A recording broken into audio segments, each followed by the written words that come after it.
Hey guys, happy Tuesday and welcome back. So I actually filmed these episodes a little bit out of order, and if you took a look at our first episode, it was how to plant a raised planter bed, and today we'll actually be learning how to build the planter beds. So when I started looking more and more into different options for starting a garden, I knew that I wanted it to be something that I could take with me wherever I go. And so I started looking more and more into different container type options, and I found a really awesome tutorial from the channel Learn to DIY. It's LRN2 and then DIY, and I'll link it down below. So go ahead and take a look at his channel. We did end up tweaking it a little bit, which is why I wanted to make this video. His planters were 3 feet long and we made ours 4 feet long and added an extra leg in the center just for a little bit more support. So yeah, let's get started. Alright, here's what you'll need. 12 cedar pickets, 3 8-foot 2x2s, a drill, a driver, 1 1/4 brad nails, sander and sandpaper, nail gun, screws, goggles, miter saw and a table saw, waterproofing, and a paintbrush. So you can show them the finished product, right? Yeah. So we already did 2 of these, and we're going to do 2 more. And so what we've done then is we picked up a bunch of these pickets for fences. So they're 6 foot tall by like 5.5 inches wide. And to make 2 of these, you need about 23. I think I got 24 last time and I had 1 extra. So 23 should get the job done for 2 planter boxes. The planter boxes are 4 feet long by 18 inches wide, roughly. There's some trim and stuff on there that makes it a little bit different, but anyway, so it's really simple and pretty inexpensive. These are $2 each, so not a big investment. And then the frame and the legs are made out of these, which I forget what the price is on these. They're like less than $2 too. These are 2x2s, 8-foot 2x2s. So this will make the frame, as you'll see, that we tack the siding on. These will be the sides and the trim pieces. So we got a lot of cutting to do. I'm going to show Jamie how to do some cutting and how to do everything safely.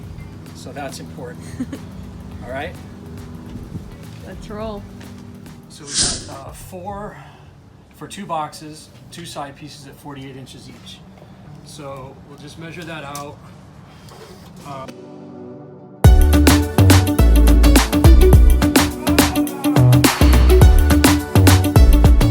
little bit gnarled up, and then here, so what you want to do is, again, because this is old, you need to kind of flip this up with your finger to get it to start going, because otherwise, for whatever reason, it's jammed. So then, without turning this on, you get lined up exactly where you want to be. And so you want to put the blade right here, so it'll cut right there. Okay, and just make sure, take your time. Always keep your hands like way away from this area. And you know, this is fine. You'll be safe from here. And again, just like, you know, you can really see it from where I'm at. It's going to be right on there. And then you put it down like this. Here's the button right here that you squeeze with your hands. And then when you go to cut, just bring it down slowly. Let the blade cut. You don't have to force it, and it'll go all the way through. And it'll just when it's done, it's gone all the way through. It'll just pop, and you'll know you're done. So the key thing is just making sure you're happy with where your blade is here.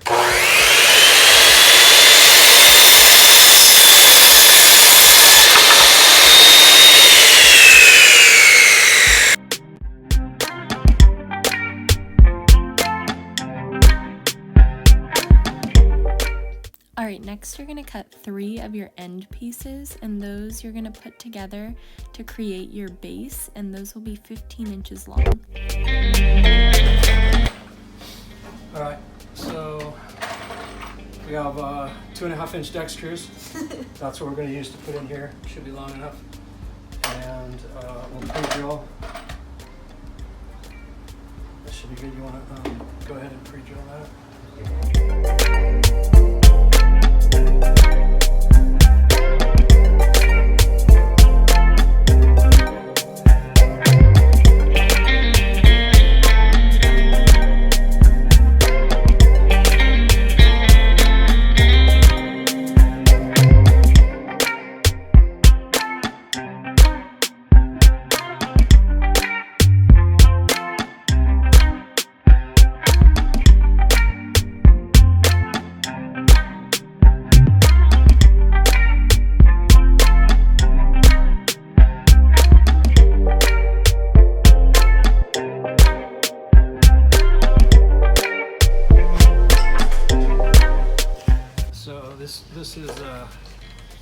This blade cuts all the way through. You know, this is 5.5 inches wide.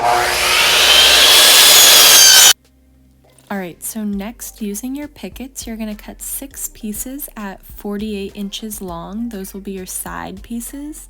6 pieces at 19.25, which will be your ends.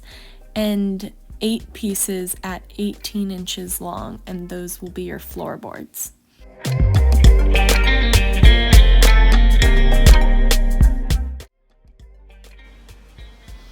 Alright, so while we were at the dog park, my dad was busy cutting away, so he cut out all of what's going to be the floorboards for both of our new planters, and these measure 18 inches long, so he just cut out a bunch of those using the scraps from our side pieces, which are all right there. So each one each planter needs 6 of the side pieces, 3 on each of the long sides, and those measure 48 inches. So we got all those cut out and then used the scraps to make these floorboard pieces. So next, while he's at Home Depot, we're just going to be using this nail gun to tack all the floorboards into place. And we are going to be using these right here. I don't know if you can see that. Wait for it to focus. So that's what we're going to be using. Let's go. Alright, so I'm just going to use this 1/2 inch by 1/2 inch dowel here as a spacer. I'm going to start with this outside piece and then work my way in from both sides till we get to the middle. Alright, let's do this.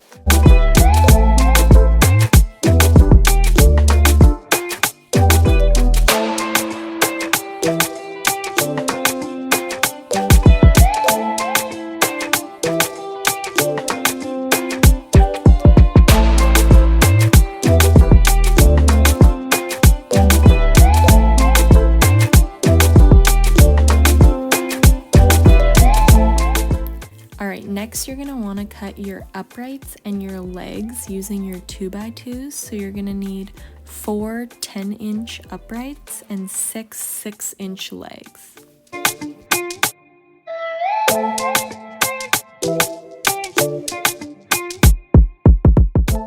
Next, you're going to want to attach your 4 upright pieces by screwing them into each of the 4 corners. And when you do this, you just want to be careful to just miss that other screw that's in there.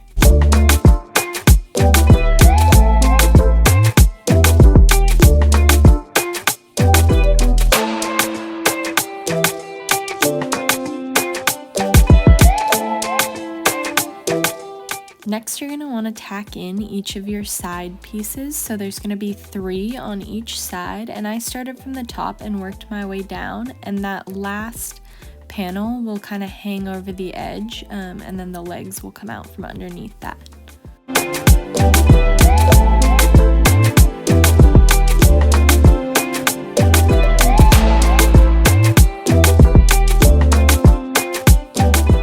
Once you have all those tacked in, you can go ahead and flip it over and start putting your legs into place. We just tacked them in, and then later we'll go ahead and screw those in. And then now I'm just putting together that second box, so if you're only doing one, feel free to skip this.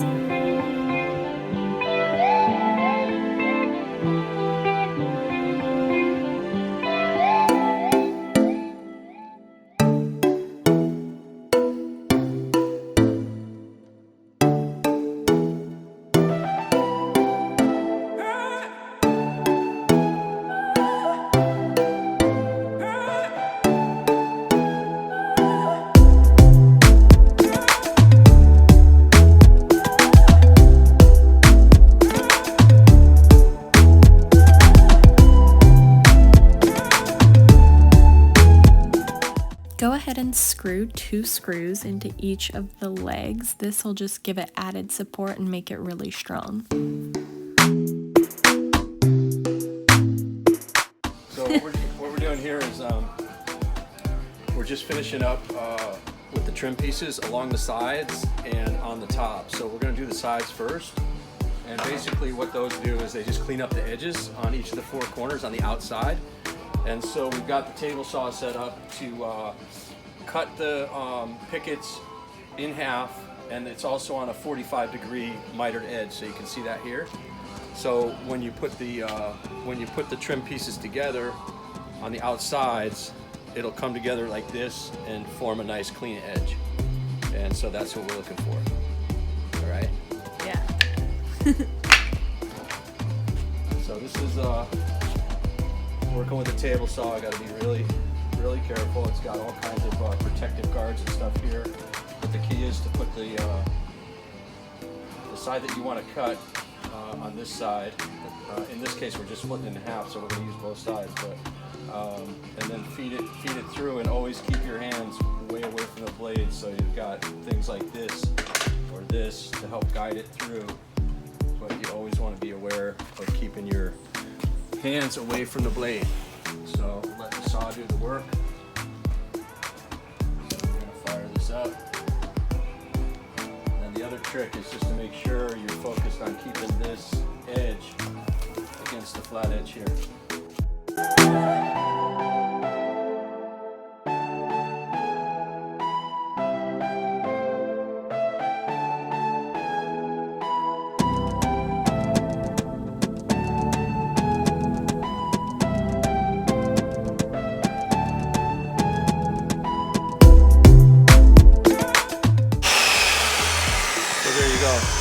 Got nice clean edges there.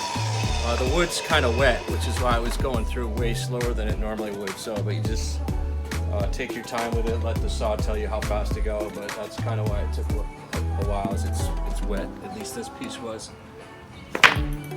So there we go. I think we need just 2 of these pickets cut this way to do the trim all the way around. I'll double check the measurements on that, make sure we're not wasting wood. But there you go.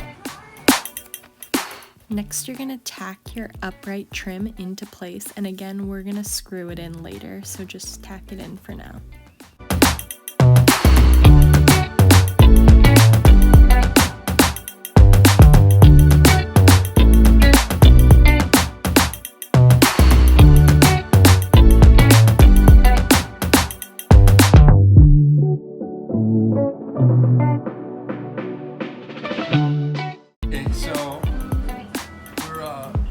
Just doing the top trim pieces now. So it's just splitting the picket in half, and then these are going to join together in the corners. So we're just using the miter saw to cut a 45-degree angle. So when they go together, they'll fit together really nice.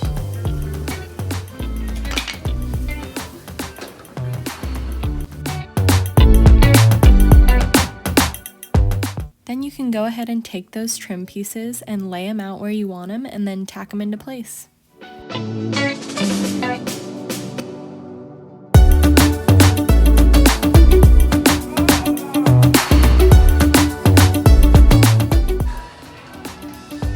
Success!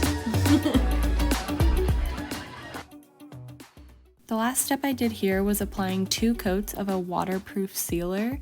This is totally optional, but I already had it on hand and just wanted these planters to last as long as possible.